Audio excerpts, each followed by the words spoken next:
جمال الوجود بذكر الإله وتصفو الحياة بنور هدى الرحيم نحمده ونصلي على رسوله الكريم أما بعد أعوذ بالله من الشيطان الرجيم بسم الله الرحمن الرحيم يا أيها الذين آمنوا كتب عليكم الصيام كما كتب على الذين من قبلكم لعلكم تتقون صدق الله العلي العظيم قال النبي صلى الله عليه وسلم لا يدخل الجنة إلا المتقون وقال في موضع آخر في الجنة 8 أبواب فيها باب يسمى الريان لا يدخله إلا الطاعون أو كما قال عليه الصلاة والسلام۔ گزشتہ ہفتے اسی آیت کریمہ پر جو آپ کے سامنے ابھی پڑھی، جس میں اللہ تعالیٰ نے فرمایا ہے کہ اے ایمان والوں، تم لوگوں پر اللہ نے روزوں کو فرض کر دیا ہے جس طریقے سے تم سے پہلے کے لوگوں پر روزے فرض کر دیے گئے تھے۔ اس کا مقصد یہ بتایا تھا کہ لعلکم تتقون، تاکہ تم تقوی والے ہو جاؤ، تمہارے اندر اتقاء کی صفت پیدا ہو جائے، تم اللہ سے ڈرنے والے ہو جاؤ۔ تقوی کے بارے میں بھی قرآن پاک میں جا بجا ارشاد وارد ہوا ہے اور قرآن کی آیتیں اس پر گواہ ہیں۔ کہیں فرمایا ہے تقوی کے بارے میں اللہ تعالیٰ نے کہ تلک الجنۃ التی نورث من عبادنا من کان تقیا، کہ یہ وہ جنت ہے جس کا ہم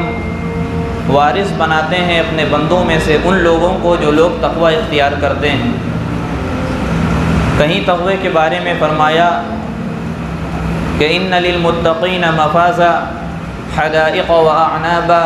وکواعب اترابا وکأسا دہاقا لا يسمعون فیہا لغوا ولا کذابا۔ متقین کے بارے میں بتایا کہ جو لوگ تقوی اختیار کرتے ہیں ان کے لیے اصل کامیابی وہی ہے، ان کے لیے طرح طرح کے باغات ہیں، ان کے لیے انگور ہیں۔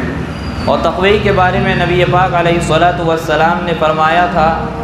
کہ لا يدخل الجنۃ الا المتقون، کہ جنت میں صرف تقوی والے ہی داخل ہوں گے۔ بتا چکے تھے کہ اللہ تعالیٰ کو جو روزہ رکھنے کی ذرا سی تکلیف برداشت کرنے کے بعد جو نتیجہ اور رزلٹ سامنے آنے والا ہے تقوی کی شکل میں، اللہ تعالیٰ کی نظر اصل اس پہ، اس لیے اللہ تعالیٰ نے ہم پر ان روزوں کو فرض کیا ہے۔ اور یہ روزہ جیسا کہ آپ بھی جانتے ہیں، ہم بھی جانتے ہیں کہ یہ اسلام کی 5 بنیادوں میں سے ایک اہم بنیاد ہے۔ اللہ کے رسول صلی اللہ علیہ وسلم نے فرمایا کہ بنی الاسلام علی 5 شہادت اللہ الہ الا اللہ وان محمد رسول اللہ اقام الصلاۃ و ایتاء الزکاۃ والحج وصوم رمضان،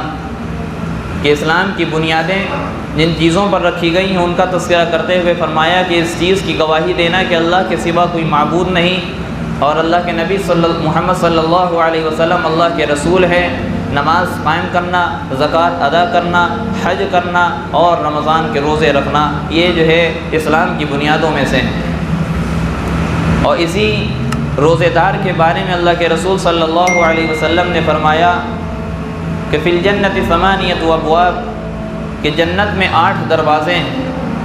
فیہا باب، اس میں سے ایک دروازہ ایسا ہے یسمى الریان، جس کا نام ریان رکھا گیا ہے، لا يدخلہ الا الطاعون، اس میں صرف اور صرف روزے دار ہی داخل ہوں گے، اس میں صرف اور صرف روزے دار ہی داخل ہوں گے۔ اب روزہ رکھنے کے بعد ہم تھوڑی سی سستی محسوس کریں، روزہ رکھنے کے بعد اگر کمزوری محسوس کریں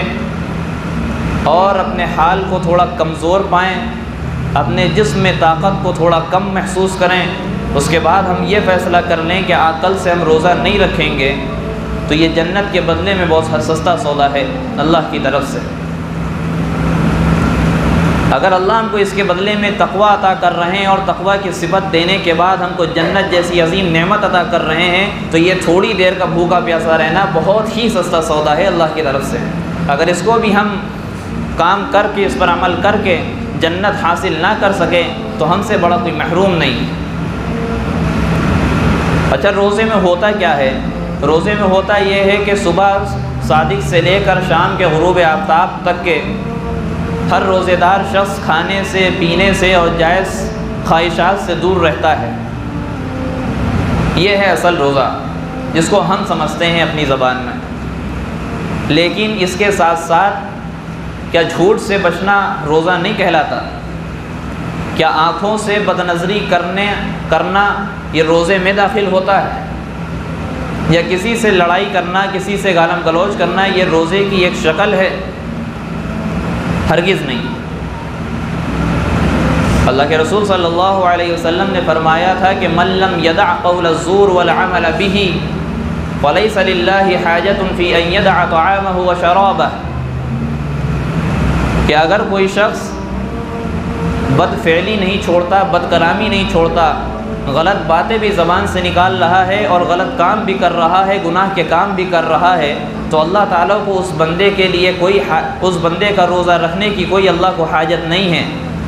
اللہ تعالیٰ اس چیز کی ضرورت اللہ کو نہیں ہے کہ وہ اپنے کھانے اور پینے کو چھوڑ دے اور اس کے ساتھ ساتھ یہ گناہ کے کام بھی کرتا رہے، یہ گناہ کے الفاظ بھی ادا کرتا رہے۔ روزے دار شخص وہ روزے دار نہیں ہو سکتا جو شخص روزہ رکھنے کے بعد اپنے کسی بھائی کو، اپنے کسی پڑوسی کو گالی بھی دے، اپنے کسی پڑوسی سے، اپنے کسی ساتھی سے، اپنے کسی مسلمان سے یا کسی بھی انسان سے لڑے، ان سے گالم گلوچ کرے، اس کو تکلیف دے اور طرح طرح کی اس کو تکلیفیں پہنچائے، یا بازار میں کھڑا ہو کر کے اپنی دکان میں بیٹھ کر کے غلط ناپے، غلط تولے، وہ شخص روزے دار نہیں ہو سکتا۔ اگر کوئی شخص اس طریقے سے روزہ رکھ رہا ہے کہ دکان میں بیٹھ کر کے غلط ناپ رہا ہے، غلط تول رہا ہے، لوگوں کو دھوکہ دے رہا ہے، جھوٹ بھی بول رہا ہے، بدفعلی بھی کر رہا ہے، آنکھوں کا زنا بھی کر رہا ہے، گانے بھی سن رہا ہے، گندی تصاویر کو بھی دیکھ رہا ہے، گالم گلوچ بھی کر رہا ہے، نماز سے بھی دور ہے، تراویح سے بھی دور ہے، تو اس شخص کو روزے کا جو اصل مقصد ہے وہ حاصل نہیں ہو سکتا۔ اللہ کے رسول نے فرمایا کہ ایسے شخص کو روزہ رکھنے کی ضرورت نہیں ہے۔ اس کا مفہوم ہے، کیونکہ اس شخص کا روزہ رکھنا صرف ایسا ہے کہ آدمی صبح سے شام تک کے پیاس اور بھوک سے مرتا رہے اور کھانے اور پینے کو چھوڑ دے۔ اور اسی طریقے سے اگر یہ کوئی کام کر رہا ہے، گناہ کے کوئی کام کر رہا ہے اور رات بھر اٹھ کر کے تہجد میں لگا ہوا ہے، رات بھر اٹھ کر کے قرآن کی تلاوت میں لگا ہوا ہے، رات بھر اٹھ کر کے اللہ سے دعا کر رہا ہے، گڑ گڑا رہا ہے، رو رہا ہے، اللہ سے التجا کر رہا ہے، اللہ سے مغفرت طلب کر رہا ہے، تو اس کا رات میں جگنا بھی کوئی کام کا نہیں ہے۔ ہم روزے دار جب شمار ہوں گے جب حلال چیزوں کے ساتھ ساتھ حرام چیزوں کو بھی چھوڑ دیں۔ رمضان کا مہینہ ہے، حرام کمائی بھی ہو رہی ہے، اس سے صدقہ خیرات کیا جا رہا ہے، اللہ سے امید لگائی جا رہی ہے کہ اللہ تعالیٰ کورونا وائرس کو ختم کر دیں گے، مسلمانوں کے حالات کو سدھار دیں گے، ہمارے مسائل کو حل کر دیں گے، ہماری نوکری لگ جائے گی، ہمارے بزنس میں اضافہ ہو جائے گا، ہم کو ترقی نصیب ہوگی، ہمارے لڑکے کی شادی ہو جائے گی، ہماری لڑکی کی شادی میں جو رکاوٹیں ہیں وہ دور ہو جائیں گی۔ کس طریقے سے ہو سکتا ہے؟ ایک حرام چیز جو رمضان کے علاوہ بھی حرام تھی وہ رمضان میں آ کر کے کس طریقے سے جائز ہو سکتی ہے؟ ہرگز جائز نہیں ہو سکتی۔ ہم صبح سے شام تک کے کھانے سے بھی بچ رہے ہیں، پینے سے بھی بچ رہے ہیں، ہمارے سامنے ٹھنڈے ٹھنڈے مشروبات ہیں ہم نہیں پی رہے ہیں، ہمارے سامنے طرح طرح کے کھانے ہیں ہم نہیں کھا رہے ہیں۔ کس کا ڈر ہے؟ اللہ کا ڈر ہے، اللہ کا دھیان ہے، اللہ کا خوف ہے، اللہ ہمارے سامنے ہے، اللہ کو ہم حاضر و ناظر مان رہے ہیں۔ لیکن اسی کے ساتھ ساتھ جب ہم حلال چیز کو چھوڑ سکتے ہیں تو حرام چیز کو ہم کیوں نہیں چھوڑ سکتے؟ اور یہ سمجھ لیجئے ایک طرح کی اللہ کی طرف سے پریکٹس کا مہینہ ہے کہ اگر ہم کچھ گھنٹے دن میں 24 گھنٹے میں سے کچھ گھنٹے ہم حلال چیزوں سے رک جاتے ہیں اور برائیوں سے بچ جاتے ہیں تو اس ایک مہینے کے برکت سے، اس ایک مہینے کی نتیجے میں ہمارا حال یہ ہوگا کہ ہمارا جو پورے 11 مہینے پورا سال گزرے گا اس میں ہم تمام برائیوں سے بچنے والے ہو جائیں گے اور تمام اچھے کام کو کرنے والے ہو جائیں گے۔ کیوں؟ کیونکہ جب ہم حلال چیز سے ان دنوں میں بچ سکتے ہیں تو عام دنوں میں ہم حرام چیز سے انشاءاللہ ضرور بچ جائیں گے، ہم ضرور بچ جائیں گے۔ بس کمی اس بات کی ہے کہ روزہ جس مقصد کے لیے فرض کیا گیا تھا، روزہ جس مقصد کے لیے سمت کو دیا گیا تھا، ہم نے اس مقصد کو کھو دیا اور کھانے پینے کو فوکس کر دیا، اور لوگوں میں یہ بات بھی عام ہو گئی، چاہے وہ مسلمان ہو چاہے وہ غیر مسلم ہو، کہ یہ مہینہ کھانے پینے کا مہینہ ہے۔ یہ مہینہ کھانے پینے کا مہینہ ہے، یہ بات لوگوں میں عام ہے، لوگ بتاتے ہیں۔ ابھی گزشتہ ہفتے مولانا سجاد صاحب نعمانی دامت برکاتہ العالیہ کا بیان ہوا، انہوں نے بتایا کہ جب 15 شعبان کو لوگوں کے گھروں میں چراغاں ہوا اور لوگوں نے لائٹیں جلائیں اور طرح طرح کی چیزیں کیں جو نہیں کرنی چاہیے، تو غیر مسلم پوچھتے تھے مسلمانوں سے کہ تمہارے کھانے پینے کا مہینہ کب آ رہا ہے؟ تو لوگ ہنسے ان کی بات پر۔ تو مولانا سجاد صاحب کا یہ جملہ تھا کہ یہ ہنسنے کی بات نہیں ہے، بلکہ اپنے اوپر 2 تماچے لگانے کی بات ہے کہ تمہارے جس مہینے کو اللہ نے رحمت کا مہینہ کہا تھا، جس مہینے کو قرآن کا مہینہ کہا تھا، جس مہینے کو اللہ کے رسول صلی اللہ علیہ وسلم نے فرمایا تھا کہ اولہ رحمت و اوسطہ مغفرۃ و آخرہ عتق من النار، کہ اس کا اول عشرہ جو ہے، پہلا عشرہ جو ہے یہ رحمت کا عشرہ ہے، دوسرا عشرہ جو ہے یہ مغفرت کا عشرہ ہے، تیسرا عشرہ جو ہے یہ جہنم سے آزادی کا عشرہ ہے۔ پہلے عشرے میں اللہ سے دعا کرو، اللہ سے رحمت طلب کرو، اپنے گھروں میں رحمتیں اتروا لو، اپنی دکانوں میں رحمتیں اتروا لو، اپنے کاروبار میں رحمتیں اتروا لو، اپنے کاروبار میں برکتیں اتروا لو، اور دعا کیا کرو رب اغفر وارحم وانت خیر الراحمین، رب ارحمنی وانت ارحم الراحمین، یہ دعائیں مانگا کیا کرو پہلے عشرے میں۔ اور دوسرا عشرہ جب شروع ہو جائے تو 5ویں کلمے کا ورد کرنے لگا کرو، اللہ سے استغفار کرنے لگا کرو، اللہ سے معافی مانگنے لگا کرو۔ وَأَوْسَطُهُ مَغْفِرَةٌ، 11 رمضان سے لے کے 20 رمضان تک کے جو دن ہیں، جو 10 دن ہیں، جو عشرہ ہے دوسرا، یہ مغفرت کا عشرہ قرار دیا گیا، اور کہا گیا کہ اس میں مغفرت اللہ سے خوب زیادہ طلب کرو، اللہ سے خوب لو لگاؤ، اللہ سے خوب لو لگاؤ، استغفر اللہ الذی لا الہ الا هو الحی القیوم واتوب الیہ کا خوب ورد کیا کرو۔ اور جب آخری عشرہ ہو جائے تو اللہم اجرنی من النار کی صدائیں بلند کر دو، کیونکہ یہ جو آخری عشرہ ہے عتق من النار، جہنم سے خلاصی، جہنم سے آزادی کا عشرہ ہے۔ اللہ تعالیٰ اس عشرے میں خوب کثرت سے اپنے بندوں کو جہنم سے آزاد کرتے ہیں۔ یہ تو پاکیزہ مہینہ تھا، یہ تو رحمت والا مہینہ تھا، یہ تو قرآن والا مہینہ تھا۔ شہر رمضان الذی انزل فیہ القرآن ھدی للناس وبینات من الھدی والفرقان فمن شہد منکم الشہر فلیصم، کہ یہ وہ مہینہ ہے جس مہینے میں قرآن کو نازل کیا گیا۔ ھدی للناس جو لوگوں کے لیے ہدایت کا سامان ہے،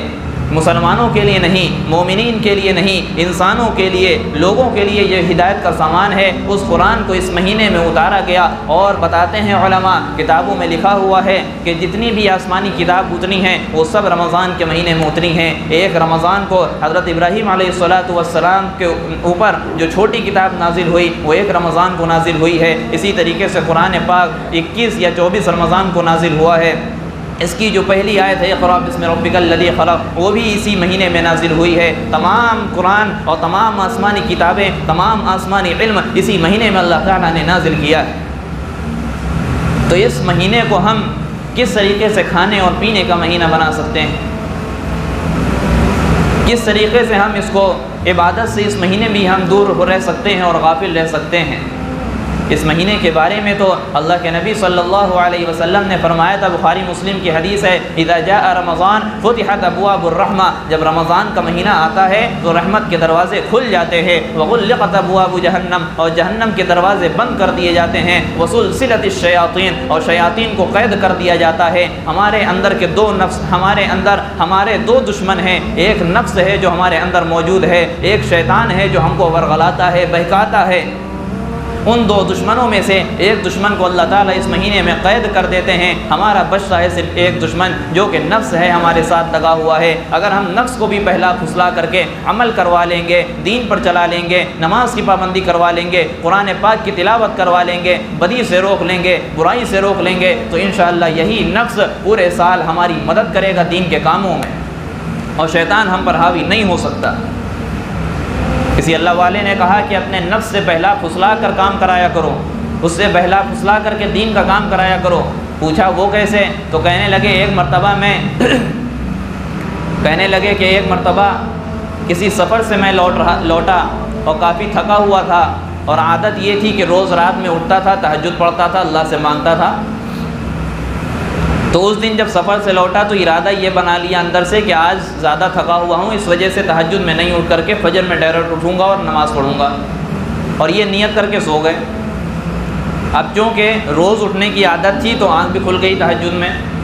جب آنکھ کھلی تو دل میں پھر سے یہ خیال آیا کہ ہم نے تو اٹھنا ہی نہیں تھا, ہم کو تہجد پڑھنی نہیں تھی, جو کہ ہم تھکے ہوئے ہیں, ہم ڈیر فجر میں اٹھتے ہیں. لیکن کہتے ہیں کہ ہم نے اپنے دل میں کہا, اپنے نفس سے کہا کہ اب اٹھ ہی گئے ہو تو لیٹے ہی لیٹے صرف اللہ سے دعا مانگ لو, نماز نہ پڑھو. جب اللہ سے دعا مانگنے لگے لیٹے لیٹے تو کہنے لگے کتنی بڑی بے حرمتی کر رہے ہو اللہ کی, کتنی بڑی بے ادبی کر رہے ہو اللہ کی, کہ لیٹے لیٹے اتنا بڑا خالق, اتنا بڑا مالک, اتنا بڑا رزاق, اس سے لیٹے لیٹے تم مانگ رہے ہو, اٹھ کر کے مانگو. بہرحال وہ لیٹے ہوئے تھے, اٹھ گئے, اٹھ کے مانگنے لگے. پھر انہوں نے اپنے نفس سے کہا کہ کتنی جو ہے تم اپنے اللہ کی جو ہے بے حرمتی کر رہے ہو, بے ادبی کر رہے ہو, کہ جو ہے وہ اللہ اتنا پاک ہے, اتنا کریم ہے, اس اللہ کے سامنے بغیر وضو کے مانگ رہے ہو, وضو کر کے مانگو. تو انہوں نے وضو بھی کر لیا, وضو کر کے ہاتھ اٹھا کے مانگنے لگے. پھر انہوں نے اپنے نفس سے کہا کہ جب وضو بھی کر لیا ہے, اللہ کے سامنے ہاتھ بھی پھیلا لیا ہے, تو 2 رکعت ہی کم سے کم پڑھ لو. تو کہتے ہیں کہ ایسے کہتے کہتے اس دن ہم نے, اس رات میں ہم نے 12 رکعتیں تہجد کی پڑھنی اور اس کے بعد اللہ سے دعا مانگی. تو ہم اپنے نفس سے بہلا پھسلا کر کے کام کروا لیں تو انشاءاللہ اس رمضان کی برکت سے ہمارا جو پورا سال گزرنے والا ہے, جس میں شیاطین کو چھوڑ دیا جاتا ہے ہم کو بہکانے کے لیے, ہم کو ورغلانے کے لیے, جنت کے راستے سے نکال کر جہنم کے راستے میں گامزن کرنے کے لیے, تو ہم شیطان کو مات دے دیں گے, شیطان کو پیچھے چھوڑ دیں گے اور شیطان کو ہم شکست دے دیں گے. اگر یہ نفس ہمارا قابو میں آ گیا, اگر یہ نفس اس بات کا عادی بن گیا کہ اللہ کے حکموں پر چلنا ہے, نبی پاک علیہ الصلاۃ والسلام کے طریقے پر چلنا ہے, تو ہمارا نفس اگر قابو میں آ گیا تو شیطان کو ہم شکست دے سکتے ہیں بڑی آسانی سے. تو چنانچہ یہ مہینہ کھانے پینے کا نہیں ہے, یہ مہینہ گھومنے پھرنے کا نہیں ہے, یہ مہینہ طرح طرح کے مشروبات پینے کا نہیں ہے, بلکہ یہ مہینہ عبادت کا ہے, یہ مہینہ قرآن کی تلاوت کا ہے. ہم خوب زیادہ قرآن کی تلاوت کریں. اللہ کے رسول صلی اللہ علیہ وسلم کے بارے میں آتا ہے کہ تمام وظائف کو چھوڑ دیا کرتے تھے, صرف قرآن پڑھا کرتے تھے, صرف قرآن پڑھا کرتے تھے, اور صرف پڑھا نہیں کرتے تھے, جبرائیل امین آسمان سے اترتے تھے, ان کو سناتے تھے, جبرائیل امین آپ کو سناتے تھے. یہ سلسلہ آخر زمانے تک چلا, اور جس رمضان کے بعد اللہ کے نبی صلی اللہ علیہ وسلم اس دنیا سے رخصت ہوئے, اس رمضان کا معمول یہ رہا کہ حضرت جبرائیل علیہ الصلاۃ والسلام نے اللہ کے نبی کو 2 مرتبہ قرآن سنایا, اور اللہ کے نبی نے حضرت جبرائیل علیہ الصلاۃ والسلام کو 2 مرتبہ قرآن سنایا تھا. یہ قرآن کا مہینہ ہے, ہم قرآن کو پڑھیں بھی اور اس کو سمجھنے کی بھی کوشش کریں, اور اس بات کو ہم اکیلے میں بیٹھ کر کے سوچیں کہ وہ قرآن جس کو ہم نے پچھلے رمضان میں چھوا تھا, پچھلے رمضان اٹھایا تھا, یا بھول بھٹکے سے ہم نے سال میں کسی جمعے کو بھی اٹھا لیا تھا, اس جو ہے قرآن کو ہم اس رمضان میں اٹھا رہے ہیں, تو کم سے کم یہ کوشش کریں, کم سے کم یہ کوشش کریں کہ ہم قرآن کا ترجمہ بھی پڑھنے والے کسی عالم کے مشورے سے ہو جائیں, یا تو پھر کسی عالم کی تفسیر اور کسی عالم کا درس قرآن سننے والے ہو جائے. اگر کہیں درس قرآن ہوتا ہے یا جس طریقے سے بھی کام ہوتے ہیں, ہم کو اگر قرآن سے فائدہ اٹھانا ہے تو ہم اٹھا سکتے ہیں, اس میں کوئی بہانہ نہیں چاہیے. اور اگر ہم نے قرآن کو اس کے حق کے ساتھ پڑھا, اس کی ذمہ داریوں کے ساتھ پڑھا, اس کی جو ذمہ داریاں ہم پر عائد کی گئی ہیں, اس کے جو حقوق ہم پر عائد کیے گئے ہیں, ان حقوق کو ادا کرتے ہوئے پڑھا, تو یہی قرآن ہے جس کے بارے میں شافی و مشفع کہا گیا ہے. یعنی یہ سفارش بھی کرے گا اپنے ساتھی کے لیے, اپنے والے کے لیے, اور یہی وہ قرآن ہے جب سفارش کرے گا تو اللہ تعالیٰ اس سفارش کو قبول بھی کریں گے. اور رمضان کے بارے میں بھی کہا گیا کہ یہ رمضان ایک ایسا مہینہ ہے جو قیامت کے دن بڑے ہی حسین و جمیل شکل میں حاضر ہوگا اللہ کے سامنے, اور اللہ سے سفارش کرے گا, کہے گا یا اللہ اس نے میری وجہ سے کھانے پینے سے یہ دور رہا, میری وجہ سے, اس وجہ سے اس کو جو ہے میرے ساتھ جنت میں داخل کر دیجیے, اور اللہ تعالیٰ اس کی سفارش قبول فرمائیں گے. اور اگر کوئی یہ سمجھتا ہے, پچھلے ہفتے بھی بات آ چکی ہے کہ ایک رمضان کا, اس بار رمضان کے روزے چھوڑ کر کے ہم سردیوں میں روزے رکھ لیں گے, تو خوب سمجھ لیجئے کہ ایک رمضان کا روزہ چھوڑ دینے کے بعد اگر کوئی شخص پورے سال بھی روزہ رکھتا رہے گا تو ایک رمضان کے روزہ رکھنے کا ثواب کبھی بھی نہیں پا سکتا, کبھی بھی نہیں پا سکتا. اور اس سے سوال کیا جائے گا وہ الگ. آج ہم کہتے ہیں کہ ہم نے جو ہے ہم تھک جاتے ہیں, ہم کو بھوک برداشت نہیں ہوتی, ہم کو پیاس برداشت نہیں ہوتی. یہ تو سب کے ساتھ معاملہ ہے بھائی,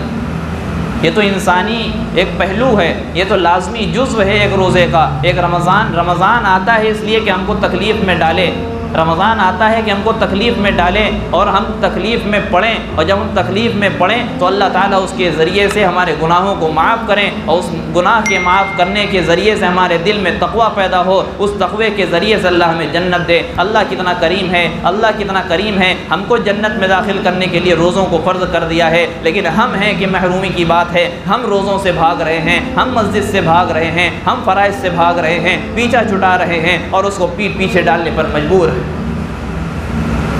روزہ اسی لیے آیا تھا کہ ہم کو تکلیف میں ڈالا جائے، اس کے بعد ہم کو معاف کر دیا جائے، ورنہ کوئی ایسا شخص نہیں ہے کہ دن بھر روزہ رکھنے کے بعد رات میں جب تراویح پڑھ کر کے فارغ ہو تو وہ نہ تھکتا ہو۔ انسان کا یہ لازمی جزو ہے کہ صبح سے محنت کرے گا،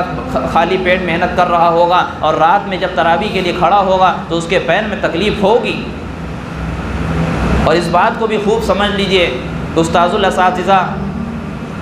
حضرت مولانا عبدالعزیز صاحب دامت برکاتہم جو ندوۃ العلماء کے نائب محتمم ہیں، یہ بات ایک کہا کرتے ہیں کہ ذرا سی تکلیف کے لیے ان کا مفہوم ادا کر رہے ہیں کہ ذرا سی تکلیف برداشت کرنے کے بعد کوئی نیکی کرنے کا موقع ملے تو اس نیکی کو نہ چھوڑنا، کیونکہ وہ نیکی کا جو ثواب ہے وہ باقی رہے گا اور قیامت تک باقی رہے گا، اور تم کو قبر میں لے کر کے جائے گا، قبر سے لے کر جنت میں جا کر کے تمہارا پیچھا چھوٹے گا، لیکن جو تکلیف تم نے برداشت کی تھی وہ تکلیف ختم ہو جائے گی۔ اور ذرا سے مزے کے لیے کوئی گناہ نہ کر لینا، کیونکہ مزہ تو وہ ختم ہو جائے گا، لیکن جو گناہ کرو گے اس کا اثر باقی رہے گا، اس کا گناہ باقی رہے گا، اور وہ تم کو قبر تک لے جائے گا، قبر سے لے کر کے جہنم میں ڈال دے گا، تب تمہارا پیچھا چھوٹے گا۔ اور اس کو ہم بہت اچھی طریقے سے سمجھ سکتے ہیں کہ ہم نے گزشتہ سال بھی نماز تراویح پڑھی، ہم نے اس سے پہلے بھی روزے رکھے، اس سے سخت گرمیاں پڑتی تھیں، مئی جون کے روزے پڑھتے تھے، جولائی کے روزے پڑھتے تھے، ہم نے رکھے، ہم نے نمازیں پڑھی، لیکن کیا ہم کو ان نمازوں کا اور ان روزہ رکھنے کے بعد جو تکلیف پیدا ہوئی تھی وہ تکلیف ہمیں آج یاد ہے؟ نہیں یاد ہے، لیکن اس کا ثواب جو ملا تھا وہ انشاءاللہ آج بھی باقی ہے اور قیامت تک باقی رہے گا، اور اللہ تعالیٰ اس ثواب کی برکت سے، اس رمضان میں روزہ رکھنے اور تراویح پڑھنے کی برکت سے انشاءاللہ اللہ تعالیٰ ہم سب کو جنت میں داخلہ نصیب فرمائیں گے۔ اللہ تعالیٰ سے دعا ہے کہ اللہ تعالیٰ ہم سب کو کہنے سننے سے زیادہ عمل کی توفیق عطا فرمائیں، آمین۔ وآخر دعوانا ان الحمدللہ رب العالمین۔ ویڈیو اگر اچھی لگی ہو تو لائک کریں، شیئر کریں اور چینل کو سبسکرائب کرنا نہ بھولیں، اور ساتھ ہی ساتھ بیل آئیکن کو پریس کریں تاکہ نئی ویڈیو کی نوٹیفیکیشن آپ کو ملتی رہے۔